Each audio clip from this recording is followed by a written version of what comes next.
if I see something, the way it happens, the way I think about it doesn't really fit in with my Marxist worldview, I'd be like, okay, well, we've got to find another way to think about this then. If it doesn't fit in with my worldview, you know? Right. Your worldview is insufficient. It's not the world that's falling short. Yeah, exactly. So, and I think that's the thing about like about the practical revolutions in like the third world and most actually existing socialist states is a very strict Marxist worldview would have hamstrung them and made them not successful. Yes. And I think that adjusting to reality is what has made them successful. And that's the way I've come around to thinking about China and Vietnam. Same. As much as I have criticisms of their states, they're the ones that are actually doing it. So I'll voice those criticisms, but I'm not going to say some stupid dismissive shit like that's not real socialism or whatever. Yeah. I mean, that's kind of how I feel too. Like, I have a lot of things to say about the labor relation system in China that I like think is, you know, in its way insufficient. But I got to be honest, I feel like they've built a lot more socialism than I have, so I should temper my genius a little bit before I start trying to go around telling people who are leading literally over 1 billion people and like a forward march what they should do. So, and whose Gini coefficient has like improved in astronomical ways that no one ever would have thought able to happen in like the past 40 years. It's like, it defies logic. It's like, well, it defies capitalist logic maybe, but it defies logic outright. It's really tough to like to kind of come around to this recognition that every so often your genius is just not quite up to the task of making sense of a whole, basically 1/5 of the world. It's very humbling. Yeah. One of the things we say on the podcast all the time is like tankies are not beating those being right allegations. Yeah. Well, it's like, to me, like the tankies are like I mean, when I say tankies, I'm thinking of like the kind of unreconstructed, like anti-revisionist type, like dogmatic, quote unquote Marxist Leninists. Right. I don't use the word seriously anymore at all. But I see what you're saying. But I do think those people fall into that kind of category, and it's like unbearable to try to like have to deal with them. And like we were talking about, because I guess like somebody in our party club Discord posted something about some Montana CPUSA club that like disbanded or like split from the party or whatever.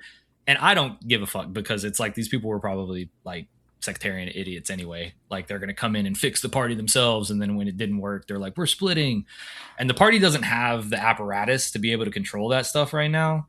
And so I was just like saying, it's like the same thing in a lot of these far-flung places. The Communist Party is the only place where people can sign up like online, and so it's like basically DSA, but you like get to defend Stalin online and like feel good about that.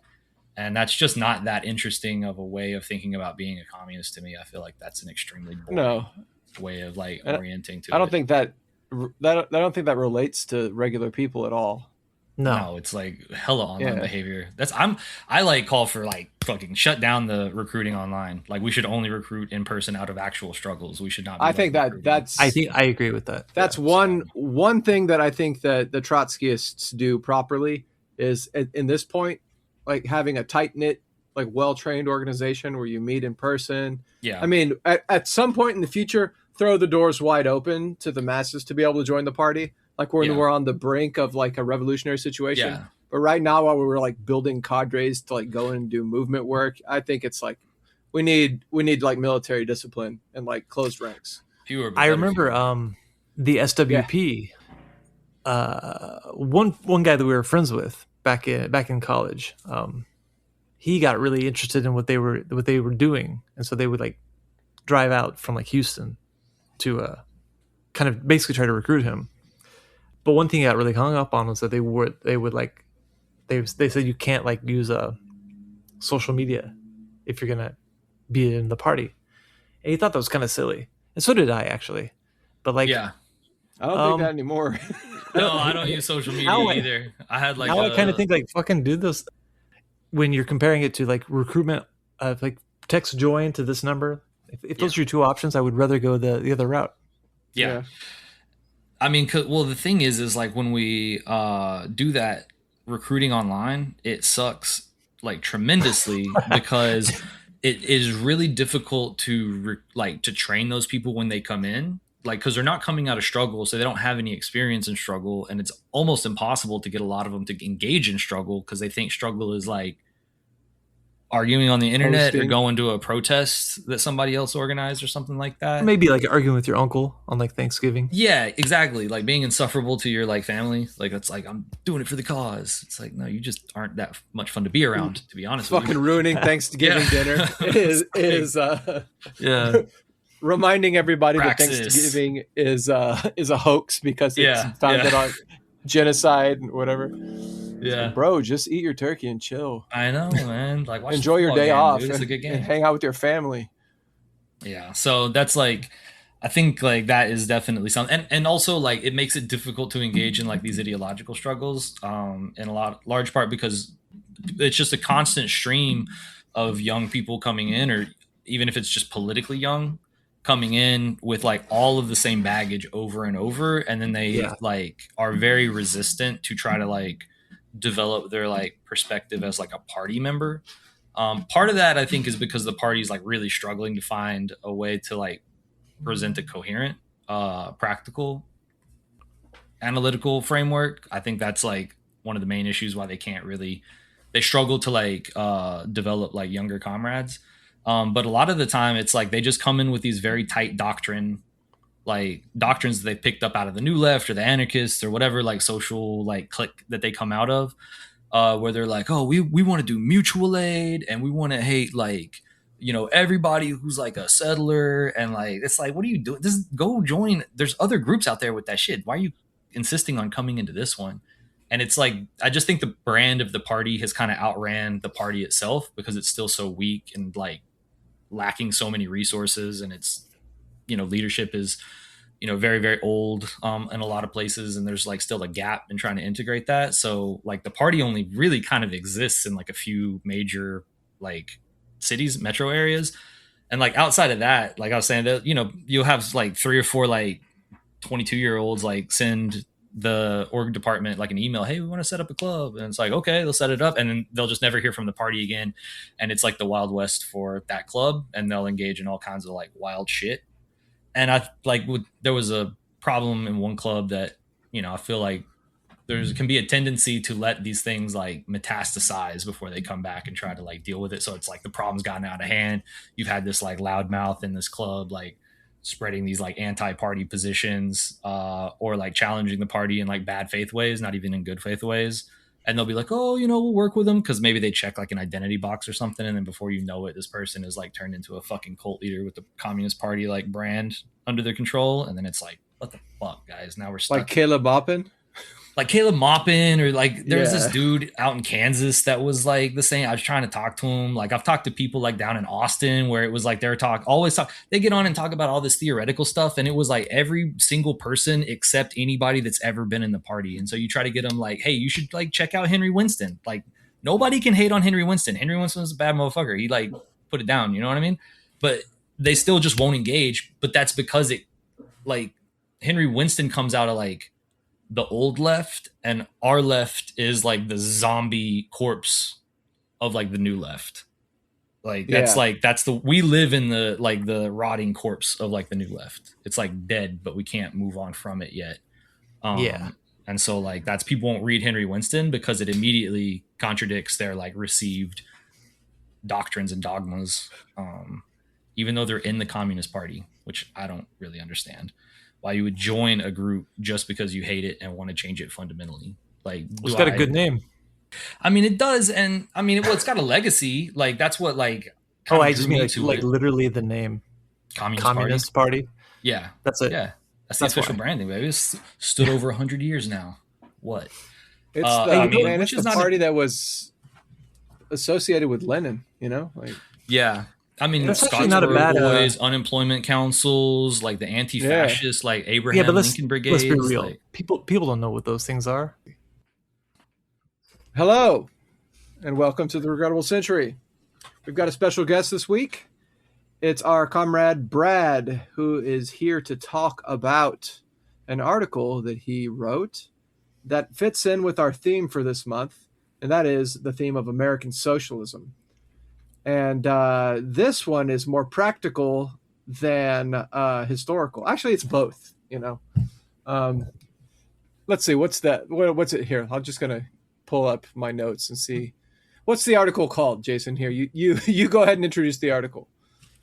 So the article is on New Jubilee Notes. It's Substack, which you should all just go join. And we'll put it in the show notes. The article is called Abolition Democracy or Reconstruction Democracy. There we go. Heading is Working Class Leadership in the Unfinished Democratic Revolution. Yeah, should I introduce myself now? Yes. Oh, yeah. And Brad, go ahead and introduce yourself. Sorry, I'm still pulling up my notes. That's why there's this lag of me not saying anything. No, it's all good. It's all good. Yeah. So, I'm really excited to be here. I love getting a chance to chat with you guys. I love listening to the podcast. Big fan from a long time ago. And I appreciate the chance to talk about this. I really like the theme that y'all are doing this month. I think it's probably one of the most important kind of questions that seems to be going around the left. And it's something I've been kind of wrestling with as well. And I know Jason and I have kind of talked about it frequently over the past few years. And so I've been digging into like U.S. history and trying to apply like a Marxist-Leninist lens to it in like kind of a open and non-dogmatic way. To see if I could draw any lessons out of it. And I feel like one of the products of that was this essay kind of looking at, because there's I would say like probably the dominant theoretical tendency on the left right now is this like abolitionist school of thought, right? Mm-hmm. And so like when I went back and dug through history a little bit, you start to see like repeated patterns. And so like when I was reading about the abolitionist movement, William Lloyd Garrison, Frederick Douglass, you start to see a lot of the same patterns in like the Garrisonians that you see in like modern day abolitionists. And so I was like, well, what does it look like that might be the source, from a class perspective? And so as I looked, I tried to do a deeper class analysis of the American Revolution, the lead up to the Civil War itself, Reconstruction, the collapse of Reconstruction, the Gilded Age, and sort of all the way up to here to see how these like categories have moved. And I think like you can see that William Lloyd Garrison, or I feel like I saw that William Lloyd Garrison and the modern abolitionists share the same class base, and that they were all like kind of the radical petty bourgeois. And that was, they have the same deeply moralistic framework. They use like a lot of the same slogans. Like, they never supported the United States at all. Like Garrison is famous for wanting to burn the Constitution. Was it a pact with death made in hell? I think that's the quote, something like that. And I was like, damn, this sounds like basically every leftist I've talked to like over the past few years. Yeah. But then, Douglass broke with the Garrisonians, and we talk a lot about like cancel culture or whatever, but they really went after Douglass when he like broke ranks with them, and that kind of showed me that there were limits to what the sort of radical liberal petty bourgeoisie was able to accomplish, and Douglass was trying to find a way forward. So like one example of a lesson that I feel like I pulled out of this was that Garrison was not engaged in any kind of like political struggle. It was all moral suasion. They like absolutely refused to engage in elections, absolutely refused to engage in politics. And Douglass began to see that was a limiting factor in fighting this force that he understood very personally as, deadly to a lot of people, a great historical crime that you couldn't just feel good on the outside about it. You had to fight to win, to beat it. And so he began to shift from this moral suasion only framework to engaging in the political system, even if the political system was contradictory and uneven. And within that contradictory and uneven political system, he began to engage in coalition building, like with the Free Soilers, that the Garrisonians could not tolerate, because they felt like it was a moral compromise to engage with coalition building with forces that did not call for full, immediate abolition, even if they oppose the extension of the slave system. Douglass said, like, yeah, the Free Soilers, like, they really don't, as long as they tolerate it in part anywhere in this, they're ultimately going to be limited in their success. But if they're in the fight now, we need to be in the fight with them, because we don't have the luxury of not trying to build as broad of a force to defeat this slave power as possible.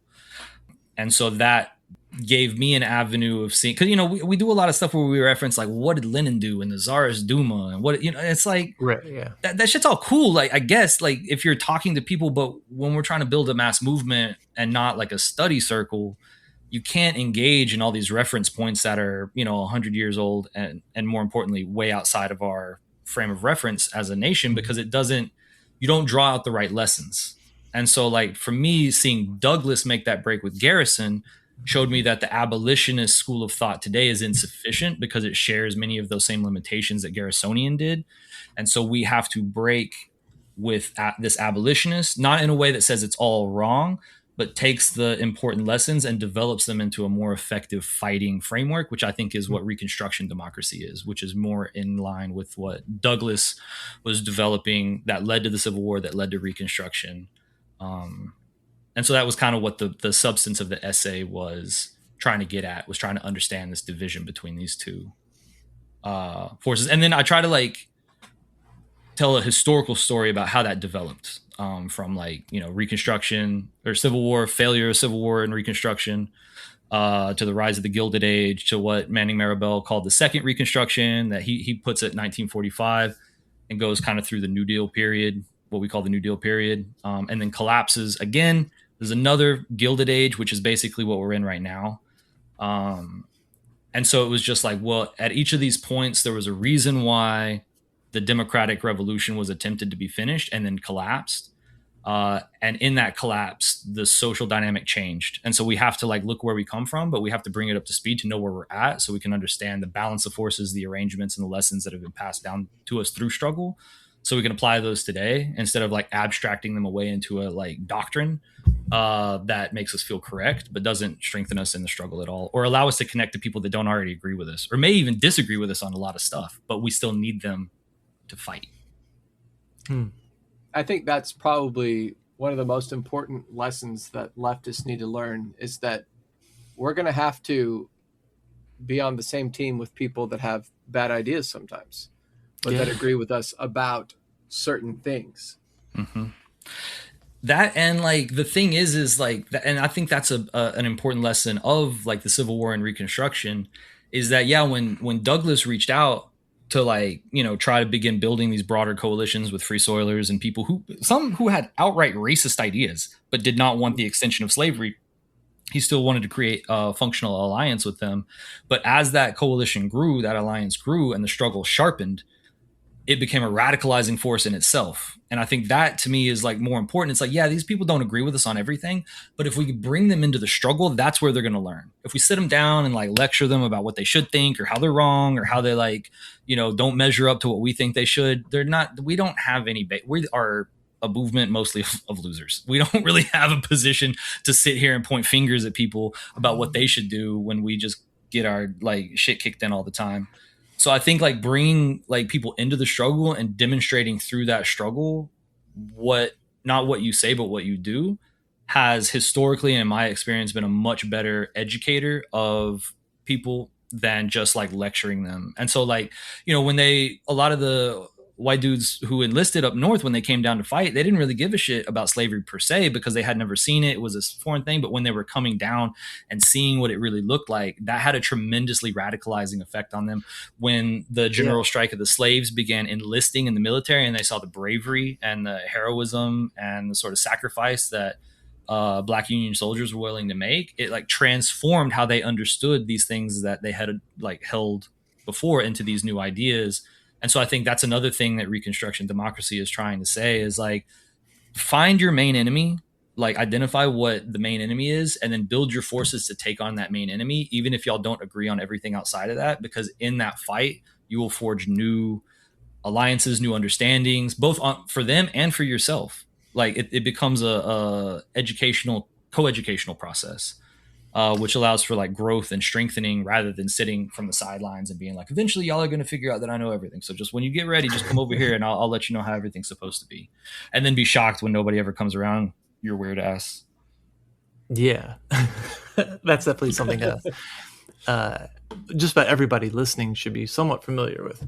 Yeah, and you had said somewhere, I guess toward the end, sort of by way of a conclusion, but I think it's good to talk about it now, is that these kind of two different, let's call them the two different currents that make up the revolutionary tradition. Mm-hmm. They're not necessarily at odds with each other, like the abolitionists versus the Reconstruction, but they very clearly have a, let's call it an order of operations. And then you do kind of walk through the first, second, and third Reconstructions theoretically and historically. And for people who haven't read the essay yet, kind of think that would be just good to talk about. Sure. So I think one of the things that I've like felt, because, you know, there was like for a lot of the tradition, like the Marxist-Leninists, the Communist Party USA was the position that the U.S. Revolution was a bourgeois democratic revolution, right? And, you know, some people would say it was like incomplete, or some people wouldn't. They would just say the next step is, you know, the socialist revolution. More recently, there's been like sort of a revisionist perspective on that. Like, you know, Gerald Horne is kind of the big proponent of that, who has, you know, basically said the American Revolution was no revolution at all. It was a counter revolution. It was led by like slaveholders. And I think for me, that is also not accurate. So like a glorious bourgeois democratic revolution is an insufficient framework. A counter revolution is also an insufficient framework. And I think like for me, as I, you know, the people say, well, the United States was founded as a capitalist nation. And that's not exactly true. It hadn't really developed to like, you know, the South hadn't been marketized. Even the North had not developed a full like regional market system. It was still largely agrarian, largely small farmers. I think it's like 90% were agricultural at the time. So it was really more of a mercantilist. So you had the revolution, to me, was a revolution, but it was like a semi-bourgeois, semi-feudal revolution. You had these two contradictory forces trying to occupy the same historical moment. And I think like during the revolutionary period, the semi-bourgeois sector was more dominant. It had more strength. And people who say like, oh, it was like led by slave owners, like that, it's really weird because it misses all the like the, you know, the seafarers, the sailors, all the people that were really pushing, the mass layers that were pushing it forward. The slaveholders and the rich, they didn't really want a republic. They were been happy with an American like aristocracy, like, you know, monarchical system. So the republic was more imposed. The Republican system was more imposed on the rich than it was a product of the rich themselves.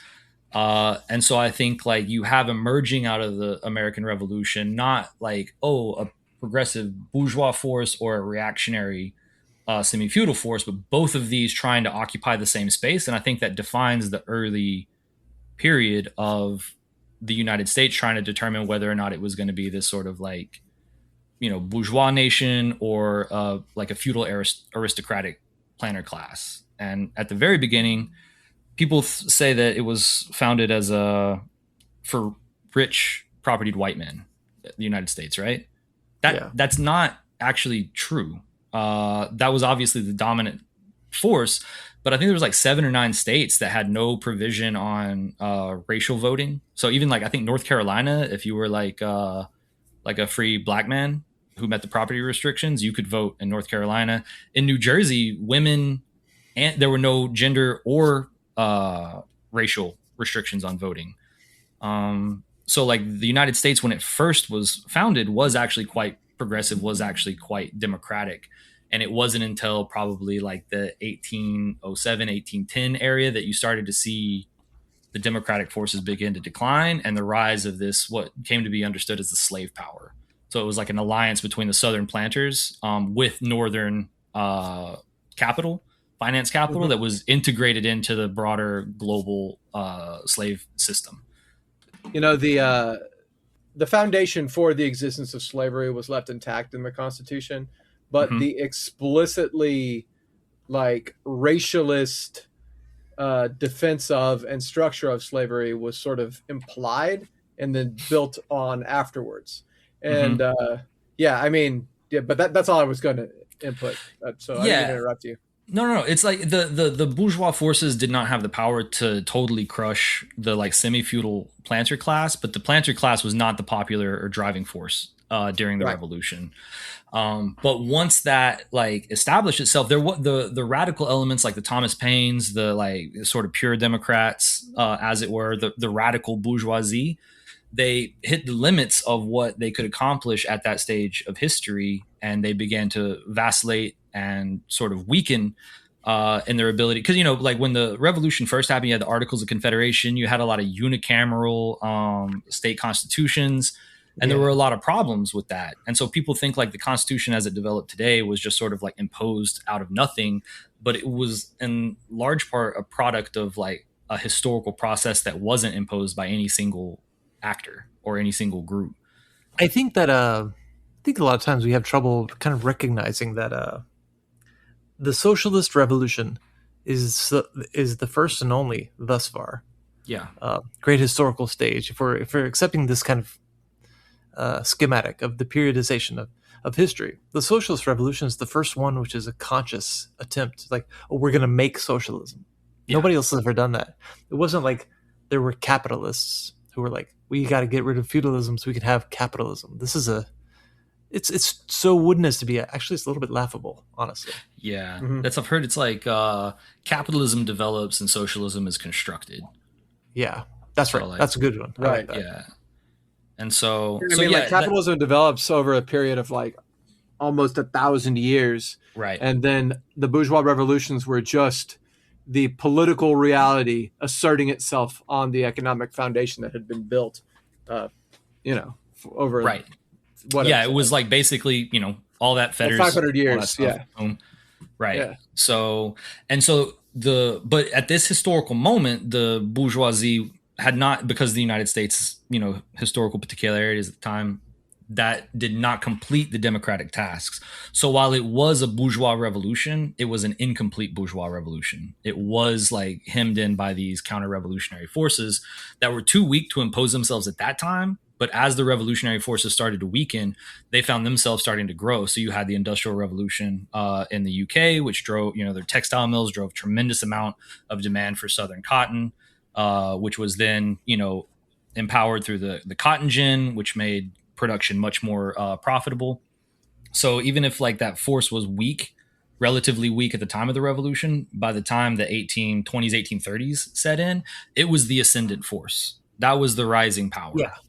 That dominated for the antebellum period nationally was the slave power. And it was because, so that was like the first instance I was like, okay, so you had these radical like petty bourgeois elements that were like cool.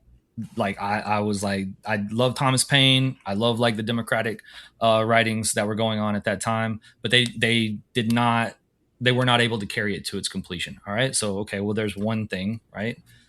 But over the course of that antebellum period, even though the slave power was dominant, you still saw the rising bourgeoisie. Capitalism was still developing in the North, and it was beginning to advance, which was what kind of led to the Civil War. And so the radical bourgeoisie still had a progressive role to play. So it was, even if it was too weak to successfully complete the revolution at the American Revolution, by the Civil War, it seemed like it was in a position to finish those tasks out, to finish carrying those tasks to their completion. And yet it still failed. So what happened there? Yeah. And as the Civil War was ongoing, industrial capitalists began to develop more and more. So the proletariat was born, but so were the first vestiges of what we would call today monopoly capitalism. So monopoly forces began to develop out of the Civil War. By the time Reconstruction was ongoing, these monopoly forces had begun to dominate, because once they had like established, Western expansion and access to the Southern markets, they weren't really that interested in democracy. That was never really like their main driving force. And so it was very expensive to keep troops in the South. And then they had the Great Strike of 1877. By that time, the monopoly sectors were like, nah, fuck this. We're not with this democracy. So they recreated their alliance with the Southern planter class in 1877. Well, where was the radical bourgeoisie? They had vacillated and split. They had like split into the liberal Republicans. Thaddeus Stevens was vacillating. Charles Sumner was vacillating. So once the revolution, or once the Civil War was completed and you had formal bourgeois equality, they couldn't go into the radical bourgeois elements where you're like confiscating property, conducting land reform, clearing out, however you want to like framework, disempowering the counter-revolutionary forces in the South. They just lost any coherent program. Like the Garrisonians, the second there was formal Legal equality, they folded up the anti-slave society and said, hey, good luck now, guys. You got you got the vote, you got equality formally. Maybe you don't have any kind of property. Maybe you're still surrounded on all sides by like terrorist racists. But hey, it's written on paper that you're free, so you don't need us anymore. We're done. So that meant all that force, like when the Freedmen's Bureau was coming, when they were trying to, conduct land reform, there was no more social base that could carry that out. And that radical bourgeoisie had become exhausted. So even if it was a positive historical liberal force, playbook, like classic liberal playbook. Yeah, it really is. And like, it's not even like in a like, oh, like fuck those guys, right? It's really just an observation that for all of their good intentions, their class position put a ceiling on what they were able to accomplish in terms of the revolution. And so those democratic tasks were left again. When a Reconstruction period fails, it creates a collapse that's filled in by Gilded Age period. So that's like, monopoly rises, aristocratic rentier forces rise. That's what you saw over the latter half of the 19th century into the 21st century. Then we had a second, with also when you can finally say that there's properly understood capitalism.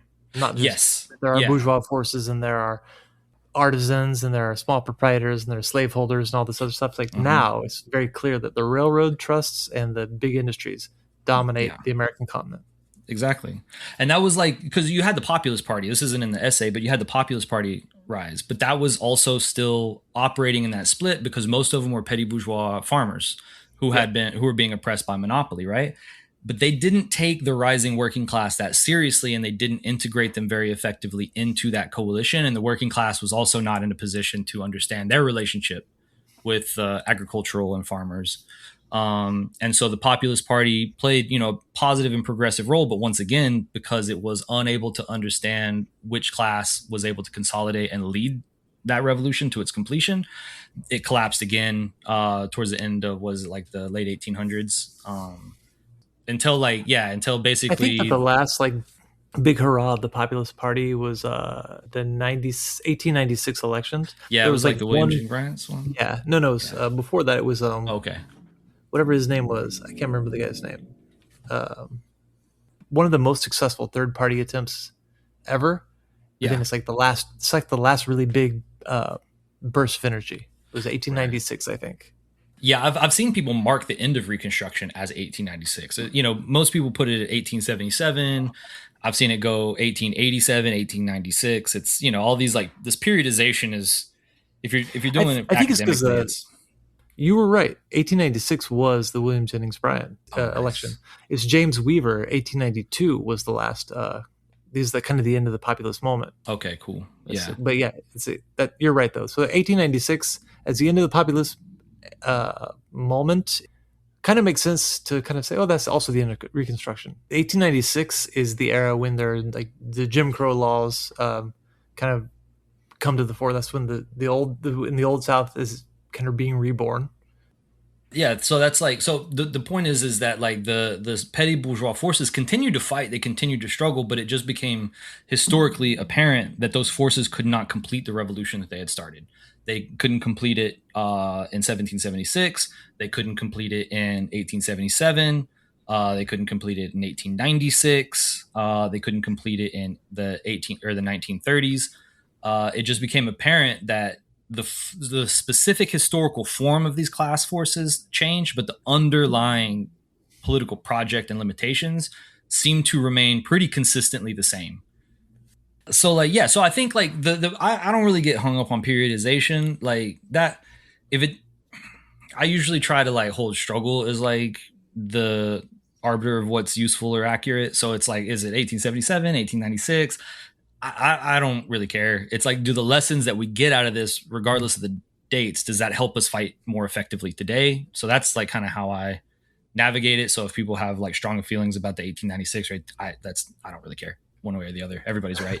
But I do think like you still see in those forces like the limits. You had the progressive period, which was also dominated by the petty bourgeoisie, which were highly technocratic, very opposed to class struggle, did not trust working class people to take any leadership role, felt entitled to that leadership role, and were, played some positive roles in like certain reforms and certain limits, but ultimately they were never in a position to really forge a coalition, a broad coalition that could effectively complete those tasks that had been started in 1776. And I think the working class was too historically immature until around the 1930s, with the rise of, the CIO and the Communist Party and the New Deal and things like that. So that was kind of the beginning of the second Reconstruction, which I think is important because there's a lot of frameworks that I've seen today that talk about like Reconstruction or the third Reconstruction that see it purely through like the racial lens, like the, democratic lens, and they don't pay much attention to the class side. So they'll like periodize the second Reconstruction basically is synonymous with the civil rights movement. Right. But I think that misses an important point because the civil rights movement would have been very difficult to like construct without the extensive support that labor had built out of the 30s and 40s going into the 50s. So like A. Philip Randolph, the March on Washington, Jobs and Freedom, that was like sponsored, the Ruther spoke, A. Philip Randolph spoke, it was sponsored by UAW. So the labor gave a lot of support to the civil rights movement that they wouldn't have been able to get if they hadn't engaged in the level of class struggle that built those strong unions with those resources and with those experiences in organizing to help transmit those resources and lessons to the civil rights movement. So there was a strong, like the Reconstruction period is really a function of how effectively can we unite the democratic struggle for, freedom and equality and universal suffrage and, popular accountability. How can we fuse that with the class struggle? That happens to be, if we're thinking about the American Revolutionary tradition. Yeah. If you divorce these things, class struggle and let's call it racial struggle or whatever, not just the who democracy applies to, but also how it applies. And so if you divide these things up, then it becomes very easy to say the American Revolution was by slaveholders and Reconstruction failed because of racism, whatever. Whereas if you look at it the other way, which I think is the right way, the American Revolutionary tradition is one that makes quantitative leaps forward during periods of struggle because of the imbalances in class forces. It makes more sense this way. I think so too. I do think because I think people might hear like, oh, like if you see it through a racial lens, that's incorrect. I think it's incomplete, not incorrect. Just to be clear, right, I do think the historical divisions that we face in our country around racism, around all forms of chauvinism, create divisions within the class that weaken its ability to carry out its own tasks. So I think the struggle against racism and all forms of chauvinism is important. But the question becomes, what is it important for? Because I feel like the sort of abolition democracy tendency says, we have to struggle against those things for like moral reasons. We have to struggle against it because it's like the morally correct thing to do, which is not untrue. It just doesn't matter in the question of politics because politics is a question of power, not morality. And so like if you frame your politics in terms of like morals and values, you're creating an abstract framework that doesn't connect to people's material interests. And you're just always going to struggle to create a durable majority and durable coalition based on abstract values, no matter how personally and dearly you hold those, as opposed to understanding that values are downstream of interests. And so by identifying interests and creating a coalition around interests, you also allow for values, but those values can change. Those values can grow and develop. And like in the labor movement, this is kind of how I see it. And I think this is why coming from a working class perspective can be very illuminative. The petty bourgeois, like academics, right? Or like student radicals today, right? They don't really have anything at stake. And there's not really any reason why they have to create a coalition outside of what they really believe. You can be on campus and you can just like rock and roll, say whatever you want.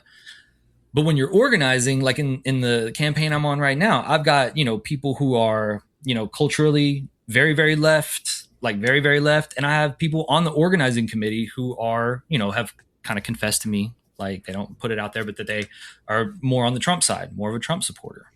Well, okay, I can like talk shit to this guy all day and, shit on him.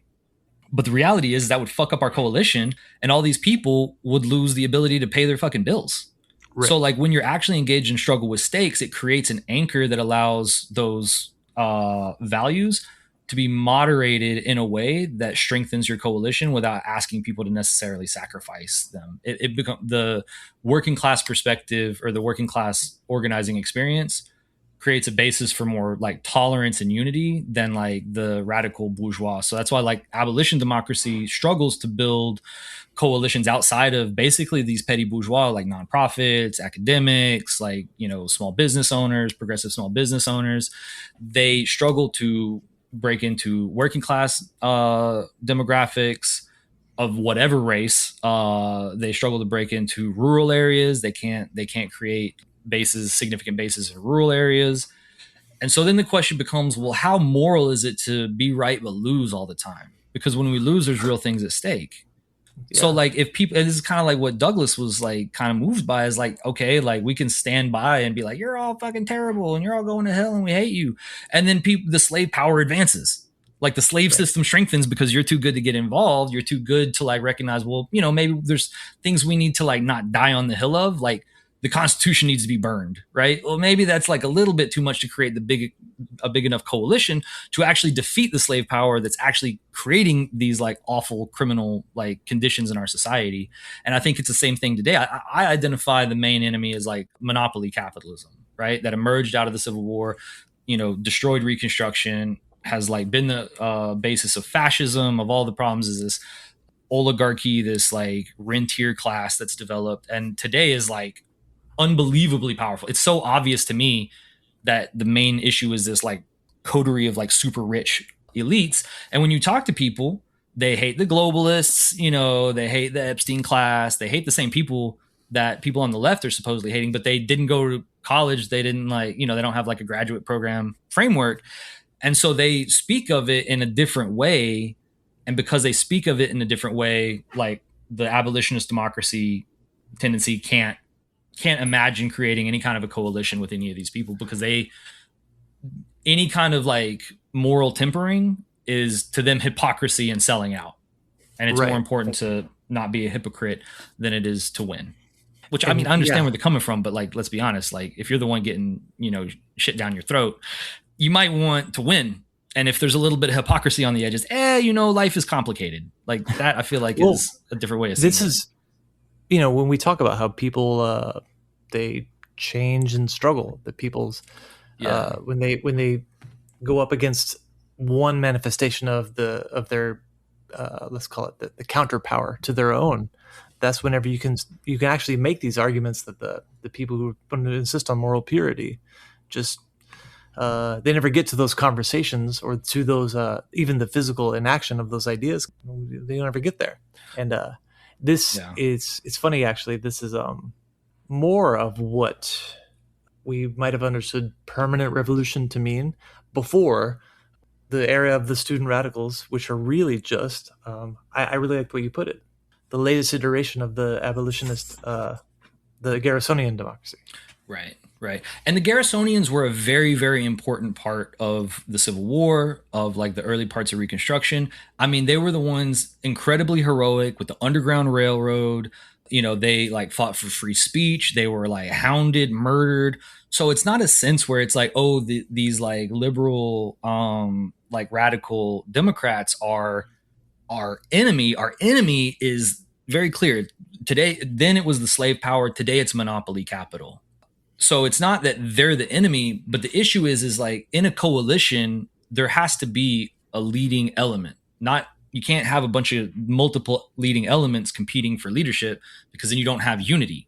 So somebody in this coalition is going to have to be the one that ultimately calls the shots, because the working class has been so weak for the past like 50, 60 years, particularly after the collapse of the Soviet Union and sort of the like worldwide rout of all working class forces.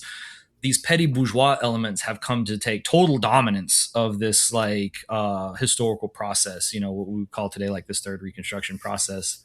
And, you know, bless their hearts, I appreciate like their sincerity. I appreciate like, you know, the sacrifices they've done, some of the important victories they've won at like a small scale. But it is clear as day that social layer is not in a position to lead a mass movement that can actually complete these tasks.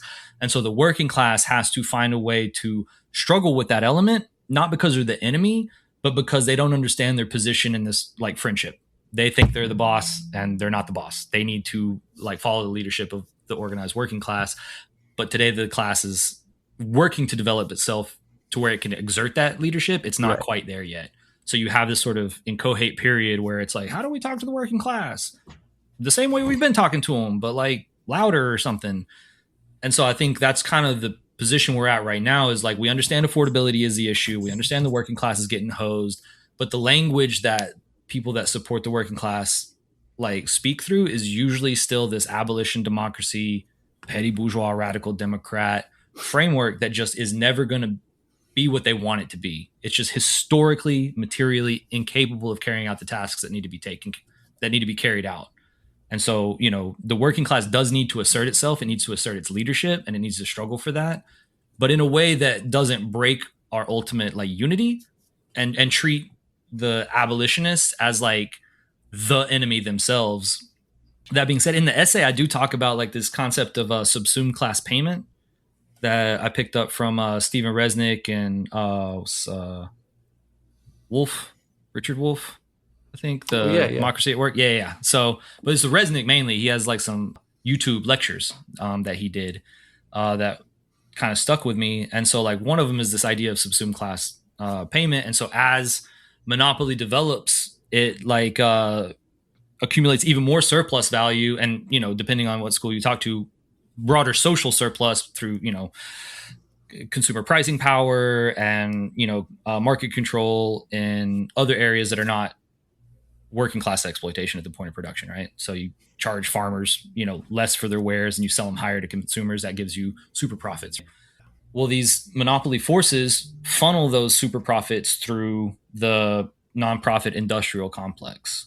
And so a lot of these radical bourgeois abolitionist layers, even though they nominally oppose these, you know, the white supremacy, the capitalism, you know, all this like chauvinism, because of that subsumed class relationship with, you know, research universities, with nonprofits, with all these, you know, these like media arms, they are integrated into monopoly in their own way.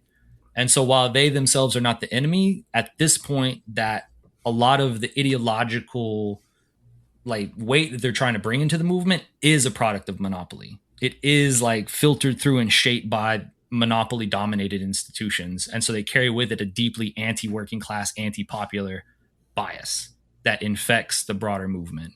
And so in that sense, like, I think we do need to struggle against that particular excess in terms of monopoly ideology filtered through these radical, like, liberal Democrats that we see, where it's like, damn, these people can turn into wreckers all of a sudden. Well, that's like that's not an acceptable, like, oh, well, you know, they're still like, they mean well, they just don't understand. Like, if you're fucking our shit up, man, like that's a concrete mistake. It's not just like a well-meaning mistake, right, especially when you do it over and over for years now.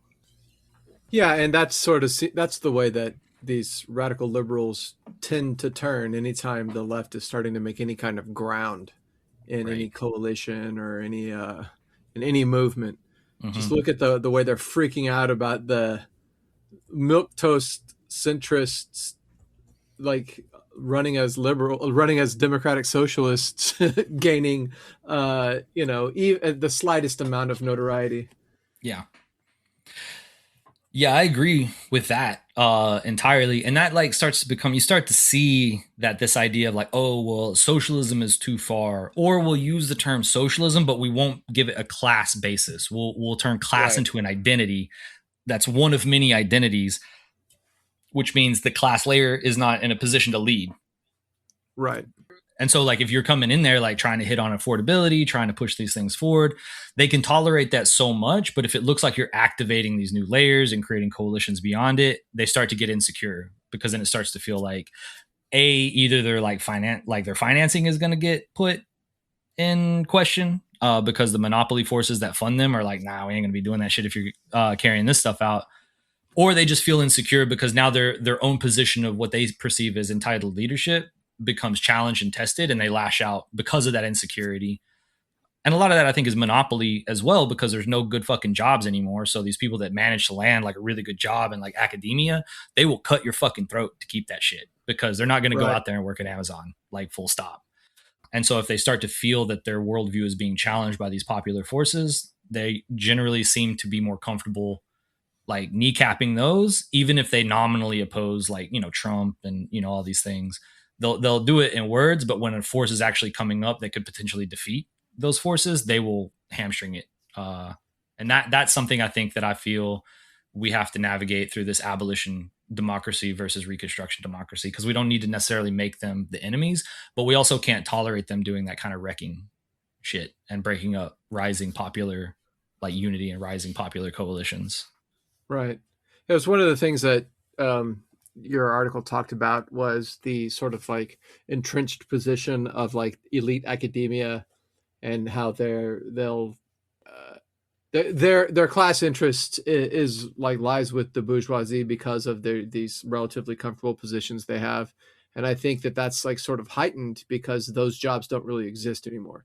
So like the people who do get those jobs, like most of us, like self included, at best, we're going to be like adjuncts or community college professors or high school teachers that are super overqualified, you know, and people who get jobs at like tier 1 state universities or like big private schools or whatever absolutely have every incentive to make sure that they don't rock the boat. And in places like Texas, where you have to sign a pledge not to boycott Israel, which I don't know how they're going to monitor that.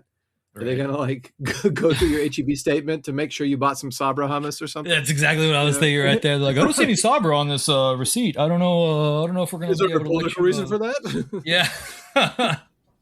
So but there's not one Zionist thing on here. I feel like we need to like take you to prison now. So you need to buy some SodaStream and some Sabra immediately. Yeah, I do think that is like no, I think that's the case. And like I think as that sort of funnels up and you have more and more concentration in those academic, because that's like you see a lot of these people, they come out of Yale and Harvard and they go work at MSNBC or at these think tanks or whatever, like political consultants or whatever. So they become like sort of integrated into the monopoly sort of layer themselves, right? As sort of the support wing for that. And I think that creates the hype man. The hype man. And because those jobs are so narrow, that like creates that insecurity around like losing your position, which creates an incentive to just like be extremely ruthless in the way that you defend your position. And so I think that like creates tendencies to like wreckerism, even nominally left, what people call themselves left, but they continuously like undermine or contradict the rising like popularity of like these anti-corporate or affordability politics in a lot of ways. And I think that's like the other part of subsumed class payment, I think, is that the only other class force that can subsume other like subsidiary classes into itself becomes the working class, because it's the source of like the production of new value, right? At the large scale, you know, maybe like small businesses and things, they produce wealth. You know, the petty bourgeois, they go to work at their business and they produce wealth and economic value in their own. But like in terms of generating surplus value, that's like the working class. So there becomes this fight between monopoly and the working class over who can buy their class allies, who can subsume subsidiary classes into themselves. So like I'm not necessarily opposed to like the PMC outright, where it's like, oh, we're not going to need any professionals or staffers and like labor organizations, whether it's a union or a workers' party or like, you know, labor oriented political action committees or whatever. Like we will need to purchase the specialized labor of these like specialists. And when we are beginning to assume like state power, then we're really going to need to be able to purchase these folks. Because I was like with the Bolsheviks, they're all like, we're going to fuck these specialists. We don't need that shit. And then they immediately quickly realized like, oh hell, we do need engineers. We do need these like educated like specialists. And so I think like it's difficult. It's a difficult road to, I think, walk, where you have to recognize the limits and even how like these professional managerial class sectors can like be the frontline foot soldiers from monopoly, but that it's less like, oh, they're the enemy and more like they're a vector of struggle. Like we've got to split those PMC to try to win sections into the labor movement rather than pushing them all because they're like, you know, that would be the same thing. Oh, they're morally bad because they're a bunch of like snobby people that don't know what real life is like. So, you know, fuck them. Like Monopoly can have them. Well, we don't want Monopoly to have anybody. We want to take as many like forces from that coalition as possible. You have to balance like how you can oppose like the excesses of PMC when they're pushing forward like record monopoly ideology, but also recognize that we're not trying to alienate them outright, and we still will need them as allies or even as like our own staffers in our like broader movements as well. I always thought that PMC, like the idea of this professional managerial strata being like a class, was a bit imprecise, which is why I prefer the term strata, because it's like it's sort of a cross class category, you know, that bridges all the way from like, you know, the working class to, you know, the bourgeoisie and everything in between. Like, I guess technically I would be PMC because I'm like an adjunct and a TA, but I am highly exploited and make far less than your average plumber or like, you know, grocery store clerk makes, you know? Yeah. And I've got like absolutely no power over my labor. So within that strata, there's absolutely going to be like part of it that identifies with the worker struggle, and then part of it that identifies with its own class interests, which are that of the bourgeoisie and the petty bourgeoisie or whatever. Right. Yeah. But yeah, I agree with your overall what you're saying though. Yeah. Yeah. And I agree with your position. Like, I don't think PMC is just what everybody uses. So like, I try to generally defer to just what people are using and understanding, even if I feel like it's like imprecise. But I think you're correct. I think it's more understood as a strata than a class unto itself, because you got professional managerials that are going to be, you know, like attorneys that, you know, work on, you know, contract. They're not necessarily like employed. You're going to have managers that are employed. You're going to have specialists that are like, you know, highly skilled, like working class elements, but they are included in like these sort of more professional bodies. So it's an uneven mix. And I think that is also like important, because like the reason why we want to see it how it is because we want to identify the points where we can try to split those forces as much from monopoly and bring them into our camp without compromising with that monopoly ideological layer that they tend to bring with them. But not always. It's not always the case, but they tend to be the strongest proponents of like the most extreme forms of like all cops are bastards. We got to like abolish all borders, and like just the shit that you're never going to build a popular coalition around. You're never going to go to like the farmers organization in rural Missouri or rural Texas or Indiana and say, hey guys, like I want to make sure that y'all have access to capital, and I want to destroy the borders and let free flow of like, and it's like that people just aren't going to like grasp that as like a major reason why we should be in coalition together. And so I think, but they won't compromise on that. They're like, we've got to abolish borders. And it's like, fuck, no, we don't, guys. Like, even if that is the case in like however far in the distance, right now, nobody's you can't abolish borders because there's two countries on either side of the border. So like, if you abolish your border, what the fuck does that mean for the country that you're now imposing this new border system on? They didn't have any control over it. Now all of a sudden they have an open border too. So like the international system is not something that you can just be like impose your moral like beliefs on. You have to understand it as it really is. And like abolishing police doesn't make sense. Abolishing borders doesn't make sense. You're not going to build popular coalitions out of that.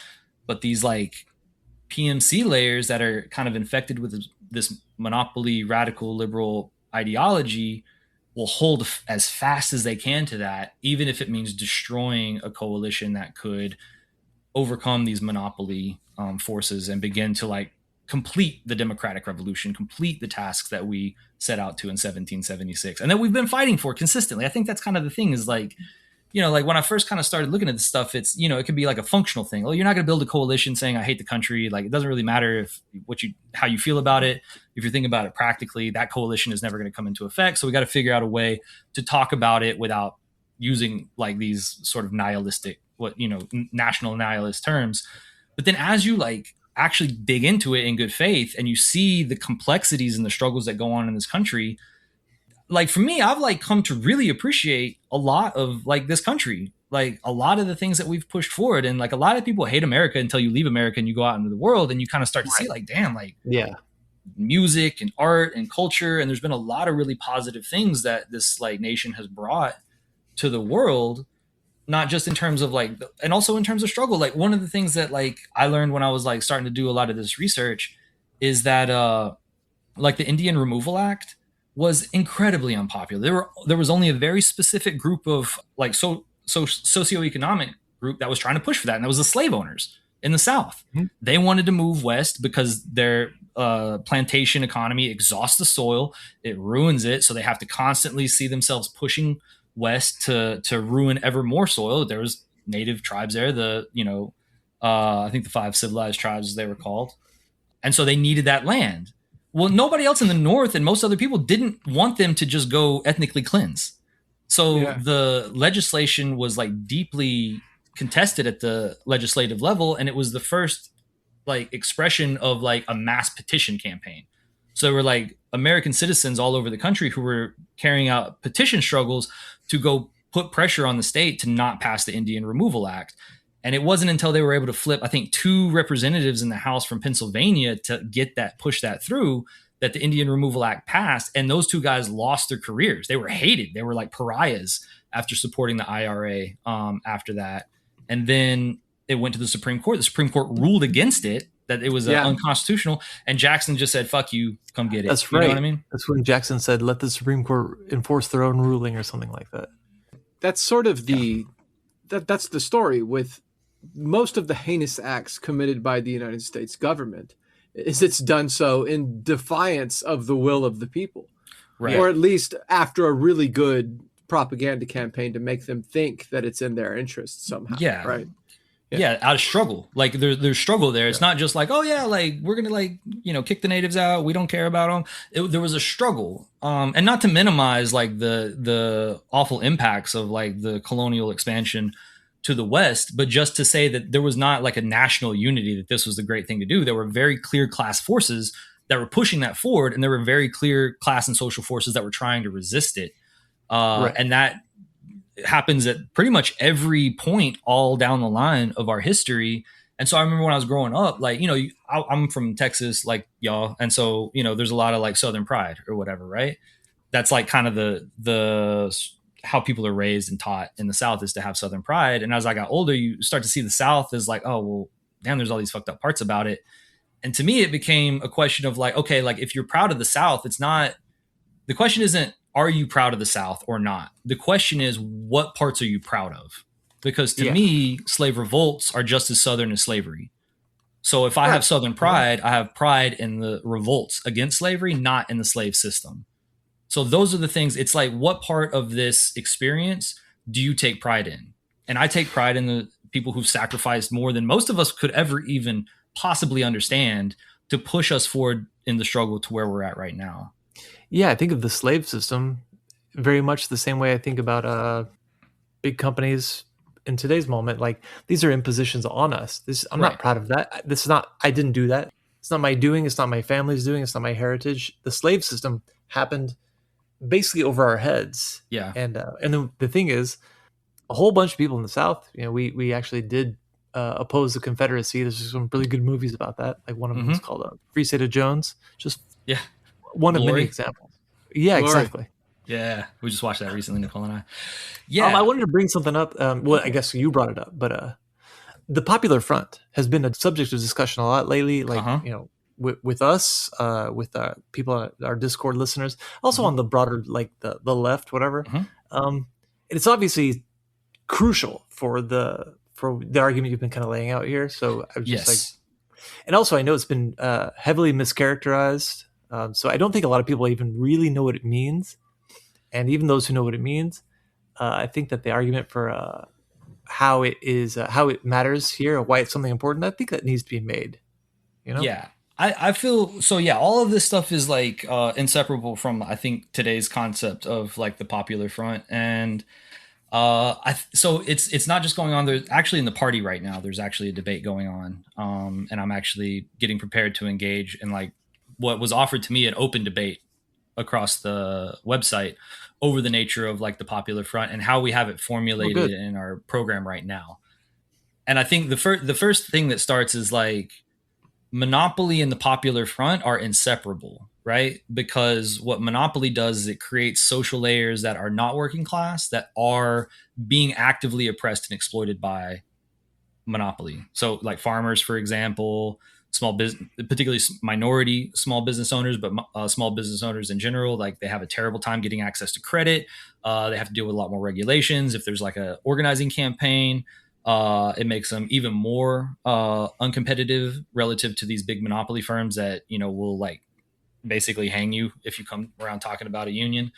And so like the Popular Front is really built out of the lessons of the struggle leading up to, you know, World War II and that sort of period, because there was a sort of class against class perspective, right? And we just got our shit kicked in and fascism came to power. So like, oh, that didn't work, whatever the fuck, however pure we thought we were, that was not the right avenue. You know, you gotta like, reality is a dictatorship. You don't get to decide. Reality tells you what it is and you have to adjust to that. And that's an iron law of reality. Sorry if you don't like that. But the international communist movement recognized that class against class, calling like the petty bourgeois layers social fascists, the social democrat social fascists, did not do us any favors, and in fact put us under this like terrible condition of dealing with this worldwide fascist movement and imperialist war in World War II. And so they adjusted to say, hey, like, how do we understand the role that monopoly plays in generating a broader social base that we could find alliances within, even if we're not getting that whole social layer. So like there's going to be farmers.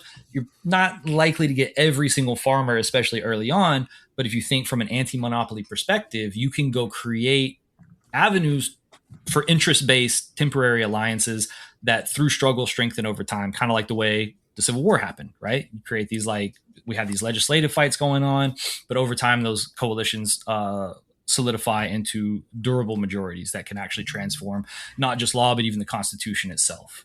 And so the monopoly phase is like synonymous with the Popular Front. And I think a lot of people think of the Popular Front as like, this is a tool in the toolbox. Like this is, you know, we can use it. But to me, the Popular Front is like an indispensable strategy that spans the monopoly period through the completion of the democratic revolution and into the primary stage of socialist construction. Because you're going to have to carry a broad coalition of, you know, like socialism is a class system. It's not an anti-class system. It's not classless. And so you're still going to have small business owners, farmers, academics, the professional managerial strata. Those are still going to exist all throughout this historical process. So if you just have like a class against class, what you're doing is you're taking all those potential allies and you're shoving them into your enemy's camp. Turns out that's not a great strategy. Right. It turns out.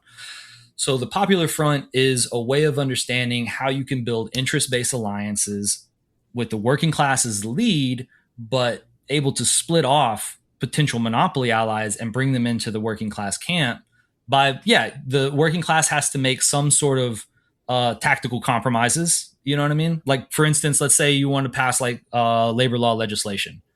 Well, small businesses understand that they're likely going to be easier to target because they have less money to fight these campaigns, right? And so they may want to oppose it because they may think, oh, well, if we pass this, it's us that's going to be organized. We're going to be, and not monopoly. So they're going to continue to have an even greater competitive advantage with us. We're not going to vote for this labor law. But if the working class forces can say, well, hey, all right, let's say this. We will carve out all small businesses for the next like 10 years, 15 years or whatever, that if you are under 150 like workers, you will go by the old system, you know, the like really inefficient, unfair, like blah, blah, blah. But if it's a monopoly 150 and above, or a bigger business 150 and above, you're in card check position now, right? Right. Yeah. And in addition to this, we'll add in maybe like if you take a neutrality pledge and you're under 150, you'll get like tax breaks or anything like that. So now, okay, well, we're doing a little bit of horse trading. There's some compromises. But if we are advancing this legislative process that unlocks greater working class power, that takes them out from behind the 8 ball that they're in right now, even if it means we have to make a couple compromises to these like, you know, petty bourgeois layers, then that is a tactically and strategically acceptable within the concept of the Popular Front, because ultimately you're building a broader, more durable majority to take on the main enemy. And you're not making enemies out of potential friends, whether temporary or for a longer strategic period. And so I think that's kind of the basis of the Popular Front. I think the question really is, if that is the case, the real question is, well, how do we get there? Because I know like in the party and around the party, there's been a tendency to just kind of like the All People's Front is out there. It just exists, right? Right. Like, it's just like tap into it because it's like it objectively exists no matter what. Right. And like, I just don't think the historical evidence supports that is an accurate way of understanding how this like front builds up. Because in the party's program, the sort of schematic is you have the All People's Front, right? Which is as broad as possible and in targeting the ultra right of monopoly. But within the program, it says, quote unquote, like the more reasonable elements of monopoly can be brought into this All People's Front, right? And then eventually the All People's Front will deliver a decisive blow against the ultra-right, the extreme right elements, and the most reactionary sections of the monopoly forces. And that will allow us to kick the more reasonable monopoly elements out. Then we'll have an anti-monopoly coalition, right? So All People's Front includes sections of monopoly. Anti-monopoly coalition does not, right? The issue is like, how do you build the forces that can actually deliver this blow against these like ultra conservative monopoly forces?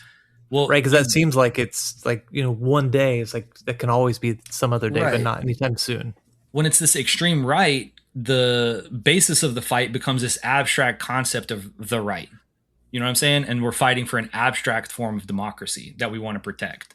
Well, for most working class people, democracy today doesn't really make sense, because if democracy is about rule and the people rule, then the rules that come should be at the interests of people. Your day-to-day life, democracy should be reflected in your day-to-day life. So when you go to working class people and you say, we got to defend democracy, and they're just getting shit on every day, I don't really know if you know what you're talking about. I'm not trying to defend this shit. So people get confused about what you mean about democracy. But when you go to them and say, hey, your rent is too high, we got to fight against this. Groceries are too high, we got to fight against this. Infrastructure is going to shit. People are getting hurt because bridges are collapsing. We got to do something about this. You build these coalitions not out of an abstract concept that you're trying to unite them around. You build them out of day-to-day struggle. And that's what Dimitrov said in the 7th Congress. The day-to-day struggle, which is defined by the monopoly forces that are ruining everybody's lives, you fight every day by them. And at first, it's very inchoate, right? It's developing at the grassroots level. But over time, just like leading up to the Civil War, these forces grow and develop through the struggle. They transform through that struggle. And at some point, as the struggle develops, it becomes possible to transition into what has historically been understood as a popular front, which is a formal, pragmatic unity, strategic unity of these social sectors. So like, that's kind of the issue I think now is like, there's too many people call a front everything. Oh, National Front, all this front. And we have a schematic way of looking at it. This is what it should look like. And I think what is more helpful is to think of like where we're at, what is the next step to take to move struggle forward? And if we are continuously pushing struggle forward, how are we strengthening our forces by building stronger alliances? And over time, can we transform those alliances into something permanent, programmatic, and durable that can then, transition into a People's Front government, to a people's democracy, and into the primary stages of socialist construction, right? Yeah, I mean, right. So I think I agree with everything you just said. I think the thing that people get hung up on a lot, and I admit I'm one of these as well, this we don't have much in the way of an independent political force within this, let's say, as at present imaginary, ideal popular front. Right. So then I think about like, that's the reason why I was a Bernie Sanders guy, even though I, very critical. And if I was in New York, I'd be a Mamdani guy, even though I'd be very critical. So I guess I'm kind of curious, like, how do you see the kind of post-Bernie democratic socialist wave? How does that play into this popular front conception? Yeah. And also, I guess, I don't know how far afield we were really getting, but that just seems important to me. I want that clarified. Yeah. So I think that is so. Okay, so like in terms of the party program, like my position is that the party has it backwards. So the anti-monopoly coalition is what comes first, because it's built out of the day-to-day struggles around what we call today affordability. And you see that reflected in what people are willing. Like I've organized truckers that are definitely not culturally left, right? They voted for Trump, but they also voted for Bernie Sanders. Right. So the anti-monopoly coalition is not a formal movement. It's a coalition. So it's temporary. It's inchoate. It's undeveloped, and transitory and based around the fights. And so that's like the anti-monopoly coalition is not, you can't make it a schematic because it's defined by the struggle, not the structure you think it should take. And so this coalition develops over time through struggle, and you can still see it developing. That's like what Mamdani is. That's what, like, I mean, these people that are these democratic socialists that are winning, what are they running on? They're running on affordability. Well, what is affordability other than an anti-monopoly fight summed up in a single word, right? And so you have this need to engage in these daily fights and these anti-monopoly struggles. But over time, you need to not just like have a defensive fight that can, you know, either advance small gains here or prevent like big losses there. You have to be able to conquer power in a durable way and in an uneven way because of the way our country's set up. So some states, you know, could have like People's Front governments. Some states wouldn't be in that same position. And so you have to be able to move from this sort of developing sort of informal coalition to ultimately being able to establish a durable formal coalition. So we don't have a popular front today. There is no All People's Front. There is no popular front. That does not exist. That has to be constructed out of struggle. And the main struggle today is against monopoly power and the role that it plays in our lives, and the need to create a big enough, broad enough coalition with a clear enough idea of who the main enemy is, that it's able to begin to establish the formal programmatic basis to wage struggle at a higher level than we're at right now. And so like, I think what DSA, those forces are doing is great. I think in terms of like running on these affordability campaigns, fighting on these day-to-day things, they're great. But you still see that radical bourgeois, like with the, what's her name? The Delia Rosa? She was one of the three that like swept. That's awesome. No shade on her. But when is she the one that said white people who are dating people of color, that's colonization? Something like that. Yeah. She's also like, she's like on the abolish borders, that kind of stuff, you know, just like that's that abolition democracy trend. So it's cool that trend was able to focus on affordability enough to get over the hill and to like establish that victory. But that is not going to be a sufficient like victory to actually strike a clear blow against monopoly, because you got to build in New York, you got to build that coalition up in the more rural areas. At a national level, you got to be able to build that shit out in Ohio. You know, like you just cannot get away with taking these most extreme positions just because you have a legislative position where you're able to kind of squeak in. That, which is another reason why I don't think those forces are the enemy, but we have to figure out a way to like bring them to Jesus, that they can't just take the most radical positions for moral reasons and then think that that's sufficient explanation for why people in other parts of the country have to take it as well. Yeah. So I think, okay. That's a good, I think that's a pretty good argument. So, for a lot of people, that just sounds like a reformist, social democratic, like betrayal of the real revolutionary orientation for like actual communists. Yeah. What do you have to say about that? Well, those people are like career losers. So I don't really like listen to them that much. You know what I mean? It's like, oh, well, you're betraying reforms. It's like, if you can't win a reform, you can't win a revolution. Like revolutions are not based on programmatic accuracy or moral purity. They're based on the balance of forces. And so if you can't achieve a balance of force that can at least give you some, if you can't get wages raised, you're not going to Sovietize the system. I'm sorry, guys. It's not, it just doesn't work like that. You have to earn the power that you get, and you have to fight tooth and nail for it. And you have to engage in a power struggle, and power struggles are not based on abstract, like Feuerbach type materialism where you sit back and you're trying, oh, I'm going to analyze and like think about this, and you know, when I get done thinking, it's going to be super accurate to reality, and then turn out to be disappointed when it's not. When it just becomes another utopian or sectarian scheme. I also think there is a risk of, you know, engaging in this like sort of a Bernsteinian kind of like the end goal is nothing, the movement is everything. But I think that's not the position that a Marxist-Leninist, that's certainly not the position I take. And I think like as the party is developing, the party doesn't take that position, even if it doesn't explain itself very well right now, because we do have an end goal. And I think like on one hand, it's completing this democratic revolution that can only happen under the leadership of the working class at the head of a broad democratic revolutionary coalition. But that when you win that coalition and you win that, complete those democratic tasks, you will either have to continue to go forward into socialist construction, or you will collapse back into monopoly forces again in fascism. And I think that was the lesson coming out of World War II, like with Czechoslovakia, right?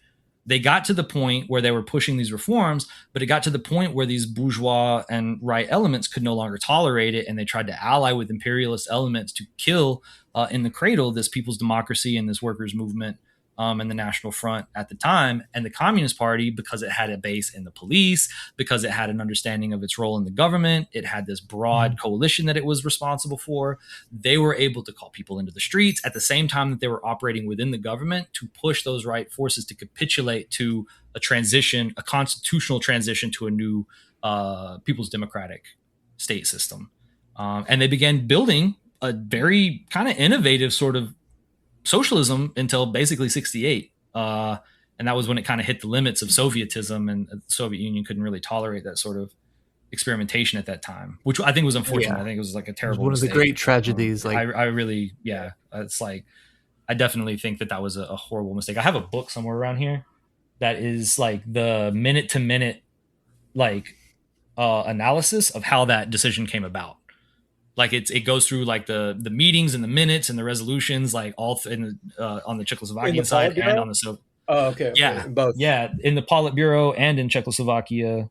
Where is it? I'll send y'all a picture of it. I'm not gonna look for it right now, but it's in here somewhere, and it's very interesting. It's called like Why It Happened or something like that.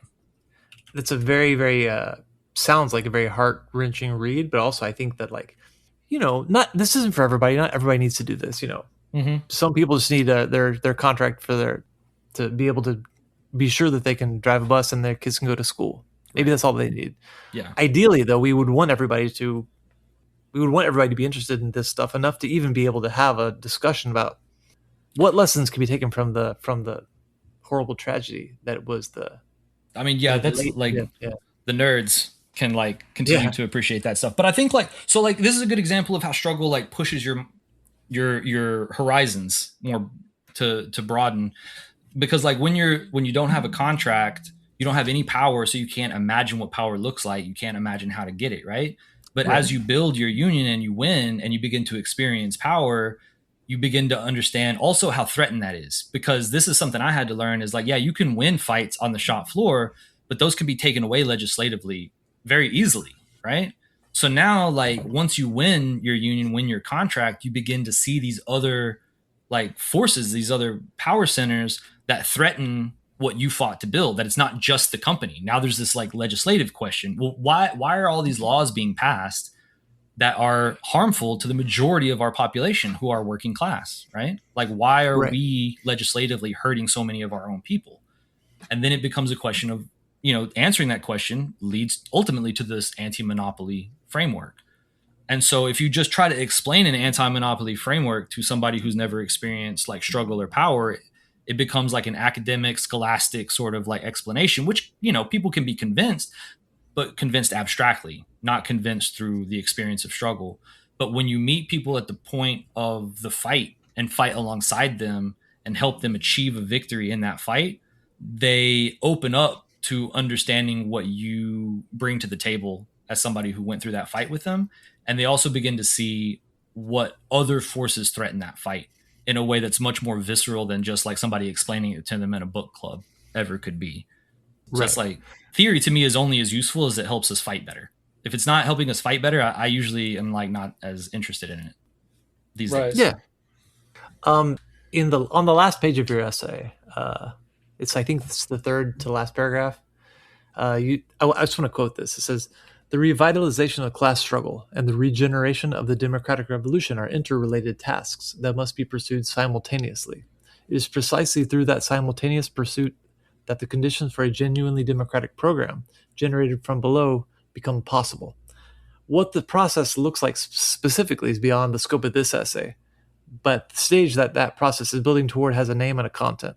And that's just like a little teaser. Like, that's the reason why I think that people should go and read this essay, because this conversation is part of this is because that's beyond it's outside the scope of the essay. This is it just shows the essay is about much more than just the Garrisonian versus Douglasite. What's a good word for that? Whatever. The not more than just the fact that there are two different conceptions of being a radical in America. And I think like for me, when I was writing that paragraph, there can be a tendency, I think, and I've done it in the past and I've seen it a lot, where you feel responsible for saying like, okay, if I'm putting this forward, what do I think is the program? What is programmatic? Yeah. I think it's this, I think it's that, I think it's this other thing. Yeah, but people get mad at us because we just talk a lot. When it's like we haven't told them what to think. It's like, well, we're still figuring out too, you know? Yeah. I mean, the issue is that if a program generated in the abstract still comes into the same problems, that there's no social force that's ready to take it up as their own, right? Yeah. And so the question of generating a program doesn't come from an author like me. It comes from a historical process. So like for me, my point of reference has been like the Freedom Charter in South Africa, right? So instead of like the South African Communist Party, like constructing this broad program that they thought other people need to get into, they had what they thought would be important in a program. And they like, as they were going, you know, all over like into the townships and the factories and the mines all over South Africa and, you know, in the neighborhoods, like talking to people about their issues. You know, I was reading like Nelson Mandela's like autobiography, you know, they're writing it on scraps of paper, just like whatever they can to like get the information from these people. And they use that to generate a struggle and a movement that produced a program on their terms. So the party didn't tell them what it was. The party went in there with an idea of what they thought was relevant, but were open to a broader process that the people were involved in producing this program. And that's the Freedom Charter. Whatever you think about the South African progress or whatever, they're definitely further ahead than we are. I mean, not perfectly. Yeah. Everybody's got critiques of the South African situation. I get it, but we got to like, you know, be real about at least they have survived as a party. At least they have like some significant social base and influence. And they're in a position to correct their mistakes more effectively because we haven't even had the power to make useful mistakes for like a long time.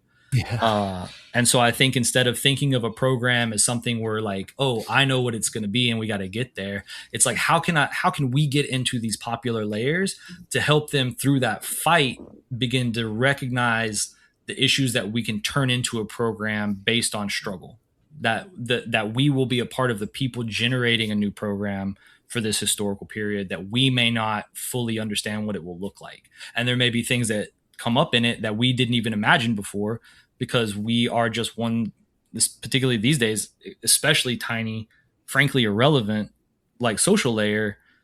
So we don't really have a lot of data or information to generate something that's going to resonate with people, you know, all over the country in like in a genuinely mass way. And so I think that's like trying to put into this like essay, this idea that like there are questions and issues outside of the scope of way outside the scope of this particular essay that like we will still need to like struggle with and develop off of, both myself and I think a broader movement as this takes hold. But what I do know for sure is like the old way that we've been doing it, whether it was like the old left that was like just Soviet, or the old new left that was just anti-Soviet and basically radical bourgeois, those two ways of going like aren't going to work. Like we've got to kind of kill both of those, and we need like a modern left that is adapted both to our own historical experience and our contemporary struggles that can engage with these questions in a way that is not constantly referencing these very like niche and sort of like deep cut points and expecting people who are not in that subculture to like get them and grasp onto them. Like when I talk to working class people about, you know, freedom as a working class person, as democracy, as the parts of this country that we can be proud of, as times in this country where we were truly heroic, like that creates a framework to talk to everybody, people who would never give a commie the time of day, who would never give like somebody who's talking about abolish prisons and shit, they would never give them the time of day. But when we can talk in a common language, we can more effectively engage in a common struggle, and it's struggle that fixes things, not abstract positions. Struggle is the only thing that's going to move this stuff forward. And so that's like, I think the essay is trying to call us into like abandoning some of these like shibboleths and doctrinal like forms that have sort of been imposed on us historically, particularly like these new left ones that are very extreme and not good for coalition building, to break away from that stuff and to reinvestigate and challenge ourselves to hold struggle as the standard, to where we're not thinking in these abstract positions, but like, how am I going to get into the fight? How am I going to be the most effective fighter? How am I going to take this fight to the next level with my people? How am I going to bring them along and bring more of them along and more of them along? So like the struggle, I think, is where we're trying to get into, and you're just never going to have a sincere conversation with mass layers and struggle if you are telling them the country that some of them like they have family members that fucking died for the country, and you're going to tell them like, we want to destroy this country. You're just going to have a hard time building a popular coalition around that. I'm sorry. Like, you may hate it. You may think it's fucked up, but it just is how it is. I also don't think it's accurate either. It's not just ineffective. It's also, I think, inaccurate. Yeah. I mean, we've talked about that a lot on recent episodes, but we also did a whole series of similar episodes over the years. I think I'd like to refer people back to those as well. Maybe we should do like can we make playlists on our, anyway, we should definitely refer to people to those episodes. But yeah. I mean, I think that you make a good point there. And it's like, to me, it's not so much like using rhetoric that'll motivate people most, even though that certainly is something that we should take into consideration. It's just like, it's inaccurate. It's, hi, little guy, get off my disc. It's inaccurate. It's like, and certainly if we're ever going to connect with regular people, we have to be able to accurately understand their experience and relate to it. And I think that like most Americans, when they hear like someone from another country, like denigrating their country for things that it does itself. Like if I ever hear a British person talking shit about the United States, the United States imperialism or whatever. Yeah, exactly, dude. It's on site throwing hands. But, but no, I mean like, you should be able to understand that sort of like objection to just the immense hypocrisy of it anyway. Understand that objection to like the entire experience of the generations of workers and slaves and generally downtrodden and oppressed people whose lives and toil built this country, this nation, this culture. Like, I'm not saying that you need to be incredibly proud of the United States or anything like that, but you need to be able to anchor your rhetoric and your approach in the reality that is the nation that from which you come, you know? Yeah. And I think that that's something that a lot of leftists are really good at doing is LARPing 1917 and being completely unable. Oh, well, LARPing 1917 on the internet, which is not actually LARPing. That's just like, I guess there's a version of Dungeons and Dragons that you can play fully online. It's that, right? It's the most RPG. Socially isolated version of role playing. Yes. It's like the worst. It's also the case that like they're not really LARPing 1917. They're not LARPing the October 1917. If they're LARPing 1917, they're LARPing the July days. Yeah. Because the Bolsheviks were like, they were actually very practical and actually doing stuff in the physical world with all kinds of inchoate forces that we would whatever. Yeah. Oh, sure. When the Bolsheviks allied with the left SRs, they were allying with a strata of the movement that was nationalistic, and and very petit bourgeois and like very idealist and contradictory and by the way, the Bolsheviks absolutely participated in electoral politics. By the way, yeah, and Lenin explicitly promoted like a progressive form of patriotism. One of my favorite Bolshevik slogans from early 1917 was "Tax the rich." Yeah, I mean that's a good one. So Brad, you had said the note that you kind of ended on just a minute ago would have been a good note to end on the episode on, but do you have some stuff you want to suggest that people read? I mean, I will suggest that people subscribe to your Substack, which is do that. New Jubilee. But other than that, and also whatever the Communist Party produces as a result of this debate. But you have some recommended reading? Sure, definitely. Well, okay, so there was one more point that I did want to make that came from Douglas that I thought was really important, that I think is important for people on the left today, because Douglas engaged in a constitutional debate with a Garrisonian.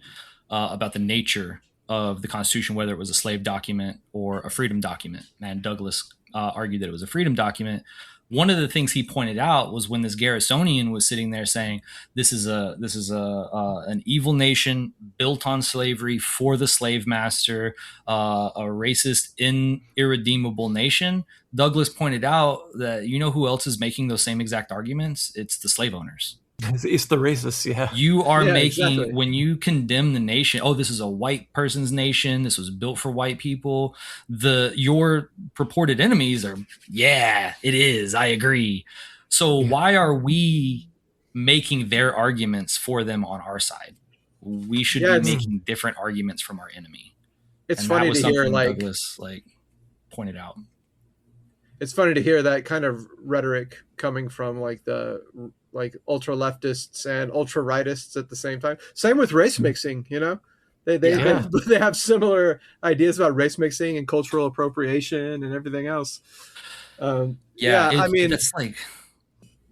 weird how as soon it felt sort of like something clicked when I kind of picked that up from that debate, where it was like, damn, we are saying the exact same things that Jefferson fucking Davis said. All our worst enemies, their words are coming out of our mouths. So how politically sophisticated are we if the same things they are saying are what we are agreeing with? Yeah, it's sort of the way that anti-Semites and Zionists agree that Jews shouldn't be among the rest of the populations of the earth, and they should all be sequestered in a tiny little area away from everyone else, Exactly. So, but in terms of other readings, so I know the party is relaunching political affairs, and there's on the party website, there are some increasing essays coming out on that. There's one about Lacerdo from Cameron Harrison, who I love. Cameron, he's one of my favorite people in the party, and he consistently puts out a lot of good stuff. And hopefully these debates are going to be unfolding over time. You can see in the party's discussions that this idea of separating these two stages is sort of being challenged. Joe Sims back in February talked about the need to combine anti-fascist and anti-monopoly tasks together. And I think that indicates, even though he still was making the argument, reflected how it's understood in the leadership of the party, which I'm not a part of, that there's still these two distinct stages, that they're not the same. You can see that there's a question of, well, how do we relate to this rising anti-monopoly fight, right? So I think keep an eye on that and an open mind. And for me, in terms of some of the things that I've read that were really influential on me was from Slavery to the Cooperative Commonwealth, where it talks about how they generated this new concept of freedom out of that struggle in the labor movement, Knights of Labor and stuff like that. Man, I don't really have a great reading list for y'all right now. I'm trying to think of anything else that I might have any good books. Well, I guess. Henry Winston, Strategy for a Black Agenda. Read Strategy for a Black Agenda by Henry Winston. If you haven't read Strategy for a Black Agenda by Winston, you better not call yourself a fucking communist in the United States, because you're not. Henry Winston is mandatory reading. And it's I'm not joking about that either. That's I'm serious. Because I remember when I first came into the party, and I came in through studying a lot of the Black freedom struggle, the Black liberation tradition, the Panthers, Malcolm X, the Detroit I Do Mind Dying, which is the Revolutionary Union movement, Stokely Carmichael, aka Kwame Ture, and great, but I had never ever heard of Henry Winston. What the fuck? Why have I never heard of Henry Winston? This guy who I'm in Kansas City now. This is where he got involved with the unemployed councils. He fought fascism in World War II. He lost his eyesight after his imprisonment under the Smith Act. He led the fight to free Angela Davis. He was this brilliant theoretician, and I had never ever heard of him before. And I was well, why is that? And it's because of anti-communism. And I think people who think they are communists but have not actually engaged in the legacies and lessons from our the actual people in the party are actually not communists at all. They're trying to take on an identity that's not born out of the legacy of struggle. And so I think for me, at least having an engagement, there's doesn't mean you have to agree with everything Winston says, it's not cult shit, but if you haven't engaged with his ideas, if you haven't engaged with his ideas, I mean, a lot of the stuff that he his on the party website, from the anti-slavery to the anti-monopoly strategy, that's like a point of reference that I'm like drawing from constantly all the time. And it comes out of Strategy for a Black Agenda. There's another essay in there, Black Liberation, Parallel but Different Paths, where it talks about some of the confusions in like the Black liberation struggle and how Henry Winston understands them from a class perspective and a Marxist-Leninist perspective. So anything from Henry Winston is going to be, I think, mandatory reading. And there's also James Allen. He wrote a book about Reconstruction that I think is really important if you're like trying to understand more about it and how that process unfolded. You know, W.B. Du Bois, obviously, Black Reconstruction. That's like, everybody knows that one. It's a big one. Mm-hmm. But people don't really know the James Allen one. And I think there's like some elements of it that it's a little bit more of a sophisticated Marxist analysis, because W.E.B. Du Bois, for all of his brilliance, like used a sort of, we'll call it unorthodox framing. So like understanding like the enslaved like Africans in the South as proletarians is like a little bit perhaps inexact, even if it is like very useful in the broader sense. And James Allen, I think, wrote his book around the same time. It's on International Publishers. Also, everybody should check out the book Factory Girls from International Publishers. It's edited by Philip Foner, but my wife, Nicole Stasik, wrote the foreword for it. And it's also cool. So go check that out. So I don't know if you want, I can name stuff off all day, but I don't know how useful it is. But yeah. Oh, and keep an eye out on the CPUSA website. That essay called Third Reconstruction and the Anti-Monopoly Strategy.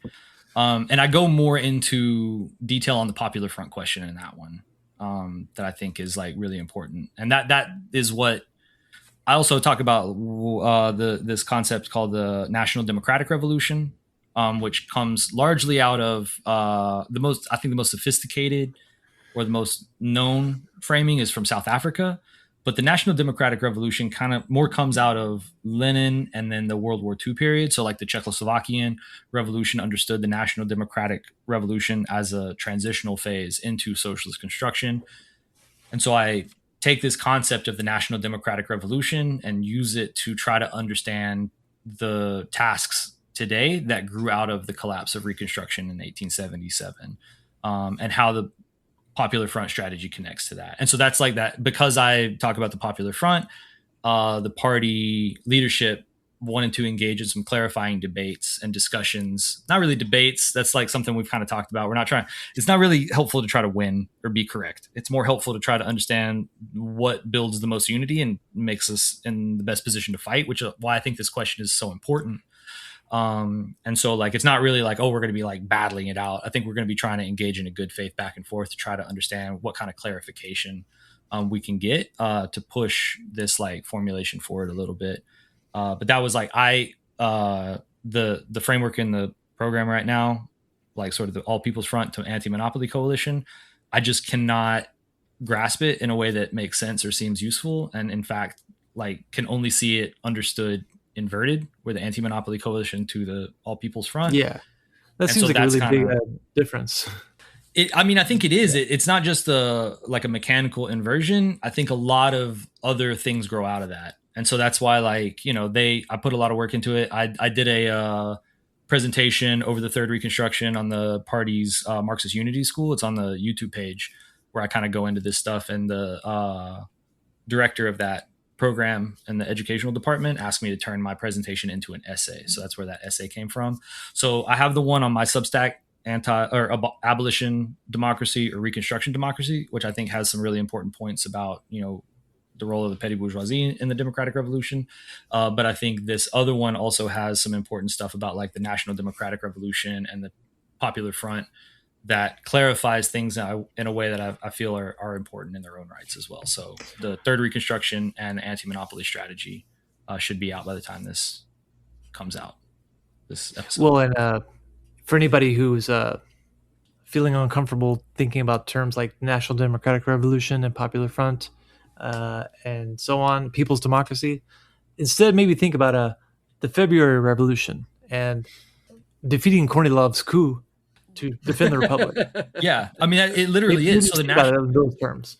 It was Lenin who pointed out that in Russia, it was because of imperialism, the Russian bourgeoisie was no longer able to carry out the democratic revolution. And so the democratic revolutionary tasks passed from the bourgeoisie to the working class. And so when that historical process of transferring leadership in the democratic revolution goes from the bourgeoisie to the working class, democratic tasks are no longer bourgeois democratic, they become national democratic tasks. So that comes out of Lenin's, two tactics of social democracy: the defense of the democratic revolution and the Popular Front. I mean, what you pointed out earlier, Chris, like the Bolsheviks allied with the left SRs, which was like a peasant like layer. So like, what is that but a proto Popular Front, like a cross-class alliance against the main enemy to complete the revolutionary task. So all of these categories are not like constructed sort of eclectically. They all like trace within the Marxist-Leninist framework. It's just trying to be creative and non-dogmatic in the way that we're applying them to our own conditions in order to strengthen our ability to fight more effectively over time.